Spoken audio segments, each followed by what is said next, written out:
Dis Michel, j'ai une question. J'entends partout parler de transition, mais est-ce que tu peux m'expliquer pour une fois ce que ça veut dire la transition en fait? Alors la transition, on va prendre ça à plusieurs niveaux. Effectivement, transition économique, transition sociétale, transition humaine. En fait, pour faire court, on passe d'un niveau de conscience à un autre niveau de conscience. On va dire, voilà, 2020, 2000, on va dire 30, pour faire court, ok? Et donc, on va passer d'un niveau de conscience collectif, individuel et collectif, plus, on va dire, c'est la puberté de l'humanité. On a encore peur, on s'essaye sur les cours de récréation, 3 billes, 2 billes, on se dispute, et on est vraiment là-dedans, dans ce niveau de maturité collectif.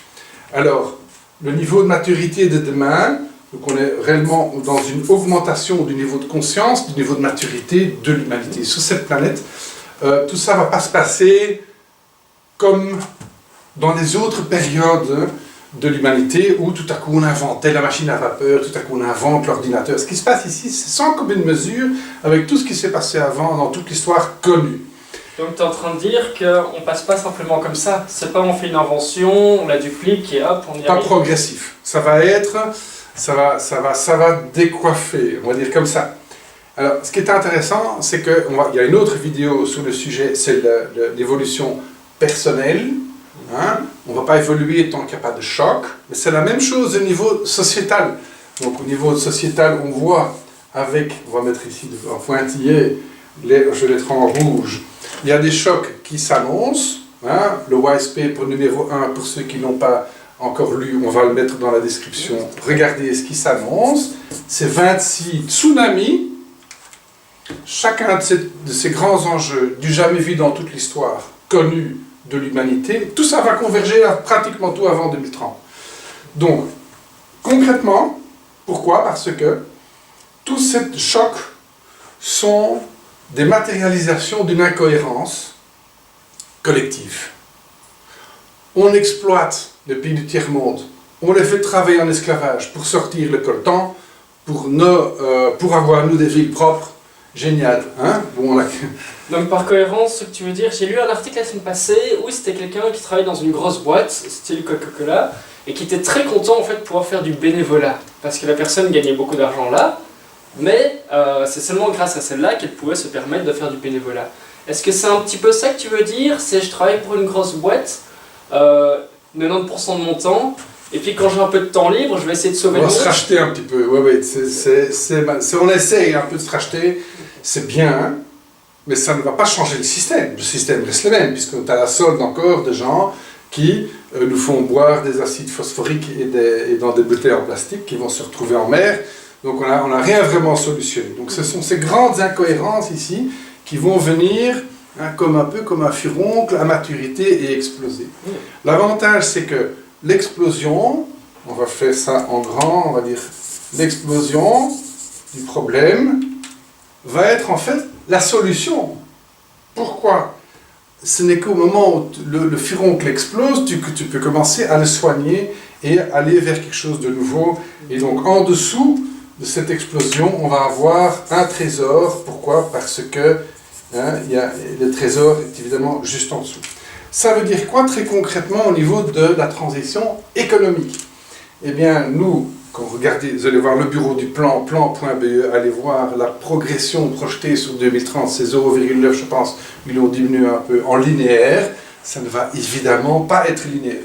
Donc on va augmenter, tout à coup on va avoir une crise systémique ou autre, environnementale ou énergétique, hein, qui va simplement être l'effondrement d'une partie du système devenu trop incohérent, trop inefficace, trop de gaspillage, et donc pour faire place à quelque chose d'autre. Donc, en même temps, nous allons, à travers cette explosion, avoir l'émergence de nouvelles solutions qui existent déjà. Okay. Alors, la question est où est-ce qu'elles existent? Et là, on va arriver avec un autre principe qui est très important à comprendre pour vous, qui est en train de construire ces entreprises de demain. Okay? Donc, c'est quoi l'entreprise de demain? Eh bien, c'est, on va dire, on a envie de vibrer à ce niveau-là et construire sur base de nouvelles valeurs, sur base de progresser et d'amener des solutions dans l'air du temps, ok, même petites, et même de petite taille, et même en version expérimentale, mais pour préparer l'avenir. C'est ça que vous faites.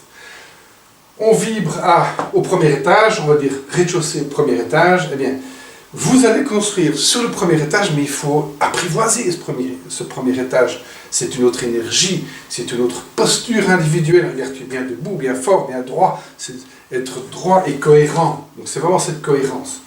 Donc ça veut dire quoi? Ça veut dire que dans cette grande masse au rez-de-chaussée de gens qui se noient dans la boue, qui se disputent, tout à coup vous allez construire des petits îlots de résilience. On va symboliser ça comme ça.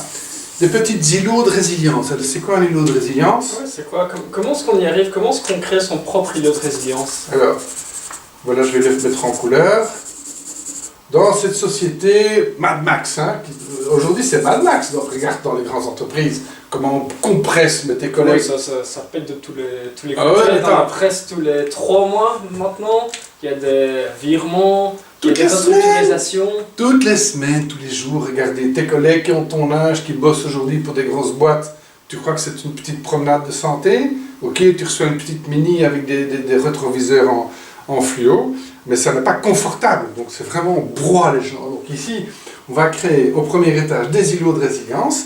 C'est quoi? C'est on se rassemble autour d'une quête commune qui va faire partie de la solution émergente sur base de votre ressenti, de votre cœur, de votre instinct, de votre intuition et sur base aussi de ce que vous avez vu dans le reste du monde, dans ces secteurs-là, que ce soit le recyclage des déchets, que ce soit le développement des talents, que ce soit l'habitat de demain, peu importe le thème, hein, donc tout doit être réinventé. C'est bien, parce que ça veut dire qu'on a plein d'opportunités, plein de vagues sur lesquelles on va pouvoir surfer. Mais donc tu es en train de dire qu'il faut tout réinventer? Oui, tout réinventer, même la politique, il faut la réinventer, la gouvernance territoriale, il faut réinventer l'académique, il faut réinventer la façon dont on consomme, dont on mange, dont on boit, dont on fait du sport. Tout, il faut réinventer. Et ce serait pas plus facile de s'inspirer de ce qui existe déjà ailleurs? Alors justement, c'est là, merci, tu es un malin, hein, tu touches évidemment. Ces îlots de résilience commencent avec quelques personnes, quelques pionniers qui ont été inspirés, qui ont déjà fait des choses. Vous créez votre tribu, ou vous allez rejoindre une tribu qui vous plaît, qui vous intéresse, autour d'un sujet qui vous intéresse, la culture de demain, la consommation, peu importe l'agriculture. Et vous allez apprendre avec cette petite îlot de résilience, ça peut être dans un quartier, dans un village, au sein d'une université, peu importe où, au sein d'un coworking, créez votre petite tribu et vous allez la connecter avec d'autres tribus dans le monde qui sont mobilisées autour de ces mêmes quêtes. Vous allez créer des réseaux mondiaux. Avec un ordinateur et un accès à Internet, vous vous connectez aux autres îlots de résilience dans le monde. Et ces îlots de résilience vont, en les connectant et adaptant vos nouvelles solutions au terrain particulier et unique à Bruxelles ou à Cape Town ou à Santiago de Chili, peu importe, vous allez adapter vos solutions localement et vous allez apprendre et raconter aux autres vos expériences. Donc vous allez accélérer la courbe d'apprentissage pour préparer quoi? Préparer cette émergence de ces nouveaux paradigmes qui vont émerger l'un après l'autre, comme en dents de scie. Donc, ces dents de scie, tsunami, grande vague, fait peur. Ben, évidemment, tu as peur si tu ne sais pas surfer. Ouais, comment est-ce que j'apprends à surfer sur la vague, justement? Commence à surfer sur des petites vagues. Comment on ferait? Quand tu vas à la mer, tu ne vas pas prendre la première grande vague, tu vas apprendre à surfer sous des petites vagues. Tu vas regarder comment tes voisins font. Tu vas dire, tiens, je peux emprunter ta planche. Montre-moi un peu comment tu fais. C'est apprendre des uns des autres. Je reviens aux îlots de résilience. Tout se passe ici-dedans, dans un espace safe space de gens qui vibrent plus haut, qui ont ce désir d'entrer dans leur propre puissance, dans leur propre cohérence, donc avoir accès à des nouvelles façons de voir les choses, de nouvelles façons de fonctionner et apprendre les uns des autres. Pas du prof soi-disant intelligent qui aurait toute la science infuse, qui donne le même cours depuis 40 ans. Hein? On est d'accord. Donc si j'ai bien compris, c'est oser faire des choses que j'avais pas encore osé faire, Ouais. et c'est rencontrer des gens qui partagent la même passion. Exactement. sur base, évidemment, de thématiques qui font partie de la solution. Voilà. C'est bien ça? Voilà.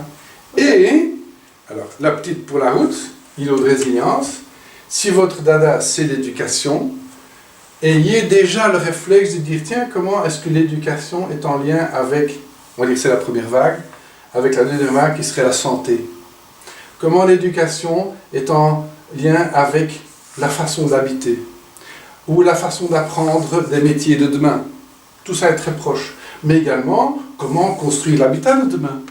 Comment est-ce que chaque milieu de résilience va être concentré autour d'un thème, mais tu dois tout savoir de ce thème. Si c'est l'éducation, c'est quels sont les meilleurs leviers pédagogiques. Tu dois tout savoir sur la question. J'allais dire en 6 mois, mais aujourd'hui en 2 mois, quelqu'un de malin et de curieux peut exceller dans n'importe quel secteur, à travers Internet, en se connectant au point d'expertise dans le monde. On sait faire ça aujourd'hui. Et c'est ça, cette intelligence écosystémique, écosystémique, de lien entre mon sujet et les autres sujets. Et là, on va créer de la valeur, Benoît, c'est évidemment, et tu l'auras deviné, c'est dans les liens entre les vagues, le lien entre l'éducation et la santé. Si toi, tu permets une solution efficace pour que les populations s'éduquent ou s'auto-éduquent pour être en meilleure santé, tu es le roi du macadam. C'est vrai. Si toi, tu es capable de faire le lien entre l'énergie et l'habitat de demain, tu es le roi du macadam. C'est comme ça qu'on crée les entreprises de demain. Donc, choc, oui. Tsunami, oui. Surfer, oui. Obligation. Sinon, tu bois la tasse. Tu es sûr aujourd'hui, avec tous les chiffres qu'on a, Wise Paper 1, que vous allez boire la tasse si vous ne vous préparez pas. Sûr et certain. Donc vous avez la garantie, donc c'est une garantie qu'on vous donne, tous les deux. Vous allez boire la tasse. Apprenez à surfer avec nous. Et imagine si je connais personne qui fait partie de la solution, comment est-ce que je fais Ben alors, rencontrer ces gens? Alors tu es juste coincé dans ton coin. Il faut être aveugle, sourd, muet, paraplégique. Même un paraplégique un peu intéressant, un peu smart, il peut aller sur l'ordinateur et voir. Hein. Ça veut dire, soyez curieux. Voilà, soyez curieux. Allez fouiller, mais surtout dans des endroits où personne ne va voir. Allez voir par exemple le développement durable, mais va voir à Cuba comment ils font.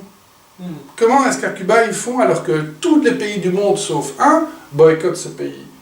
Ils sont obligés de faire du durable et du circulaire. Allez voir à Cuba comment ils font. Allez voir dans des tribus qui sont isolées du reste du monde, en Afrique ou en Mongolie, comment ils font pour fonctionner de façon durable. Soyez curieux. Vous voyez comment ils répondent aux différentes fonctionnalités. Et c'est en mettant tout ça ensemble et en croisant les gens que tu crées quelque part une solidité et un leadership d'opinion de ta tribu apprenante. C'est comme ça que tu te mets sur le radar en fait. Même petit, même avec des petits projets pilotes, tu te mets sur le radar et après tu sais, une fois que tu as fait ça, une petite maquette d'avion, ben, tu peux en construire un grand. Rajouter 1, 2 ou 3 zéros derrière ton business plan. Ok? Donc, oui, ce sera rock'n'roll. Oui, on est en transition. Oui, c'est du jamais vu dans toute l'histoire connue de l'Occident, ce qui s'annonce. Mais oui, qu'est-ce que ça va être fun, quoi. Hein? Ça a l'air d'être fun, en tout cas, rencontrer des gens sur base de tes passions. Ah bah ouais. Je suis pour. Ah ben, on est pour. Rien en avant. Hein? Allez, à l'aventure et on va vous apprendre à surfer. Venez nous rejoindre, extrapreneur.org, clubofbrussels.org. Voilà, bonne chance. Bonne chance.